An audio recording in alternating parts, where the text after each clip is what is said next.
Arsenal has two unique hooligan groups, one of which is known as the Gooners, a combination of the club's nickname, the Gunners, and the Herd. The Gooners were a violent football hooligan group that was active primarily in the 1980s. However, currently, the majority of Arsenal supporters, non-hooligans, who consider themselves to be die-hard Arsenal supporters, have adopted the name. The Herd, the other Arsenal gang, was active primarily between the late 1970s and the early 1990s. Although the Herd still exists today, they want to remain hidden. The Herd was once recognized as a violent football hooligan gang with the characteristic battle cry, EIE. I believe the Arsenal firm to be quite underestimated, but the problem is, you have to ask the question, if they were so tough, why did they let Spurs, West Ham and Millwall take or attempt to take their North Bank? I suppose they might have been just below the grade of the other London firms.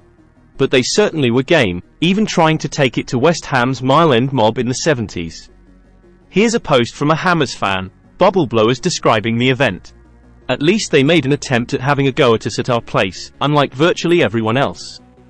Can anyone remember any other firm that didn't hide in the away end? Some of their well-known incidents include 1967 Arsenal v Rangers, friendly. 10,000 Rangers fans descend on Highbury and a day of mayhem ensues.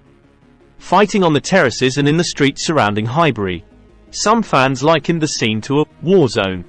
1982 Arsenal v West Ham. The ICF went into the Arsenal North Bank, but this time Arsenal fought back, much to ICF's surprise, as they usually took it unopposed.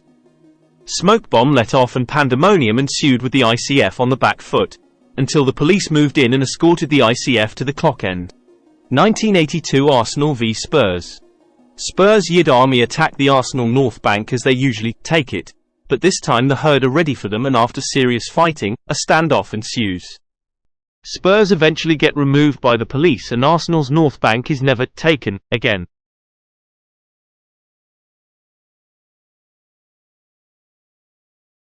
(1983) Portsmouth v Arsenal, friendly. Portsmouth get a shock when a pre-season friendly against Arsenal turns into a day of mayhem with 3,000 of the Herd turn up. Portsmouth old boy Mark told us, "We played Arsenal in a friendly at Fratton Park, and after the game, I came out, walked up the road, and Arsenal broke free from their police escort, ran down by the Shepherd's Crook and up by the Frensham Road. You've got to remember this is 1983 in Portsmouth. We hardly saw a black person down here then, and suddenly, we had all these big black geezers come bouncing through with Braille," he said. "What the hell is going on here? We did well, we had them on the back foot, and it was the first time we'd seen people dressed differently at a football game, so we got into a discussion about the clothes they had on. Well, they looked quite smart, didn't they? And then that got you thinking about things."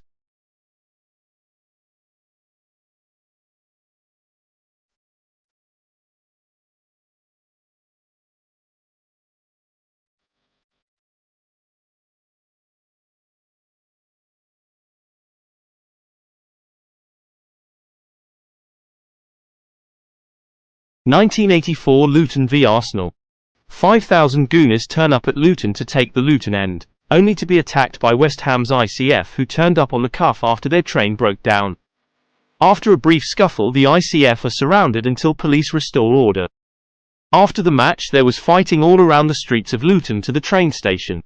1988 Arsenal v Millwall, FA Cup.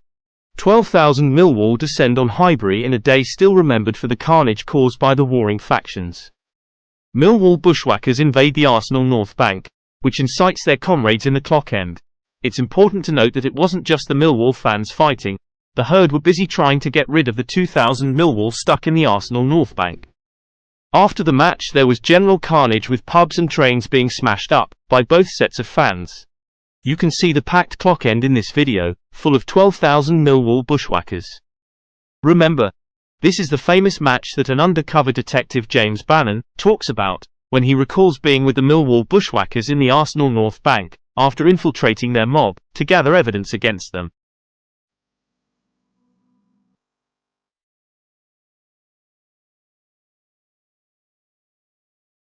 (1994) PSG vs Arsenal, Cup Winners' Cup semi-final Paris. Before the first leg of the Cup Winners' Cup semi-final in 1994, over 1,000 Paris Saint-Germain fans had running skirmishes with over 300 Arsenal fans.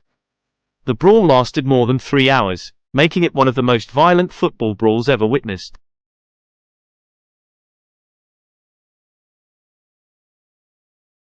2000 Arsenal v Galatasaray, UEFA Cup final in Copenhagen. This was utter carnage from start to finish.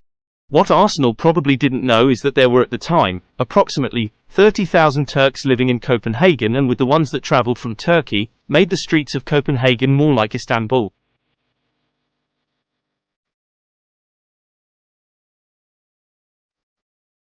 Turks tooled up with knives and bottles tried to kill as many Arsenal fans as they could, and Arsenal fans had no choice but to defend themselves. In the ensuing melee, 4 Arsenal fans were stabbed, and 11 others injured, with 54 arrests. The city square was apparently in ruins, such was the damage caused by fighting. The Herd and the Gooners are different entities these days. Most Arsenal fans consider themselves Gooners, whereas the Herd are still connected to Hooligans to some extent. The Herd are still active but trying to keep their nuts down, if you know what I mean. Please subscribe for notifications of future videos and to help our channel grow.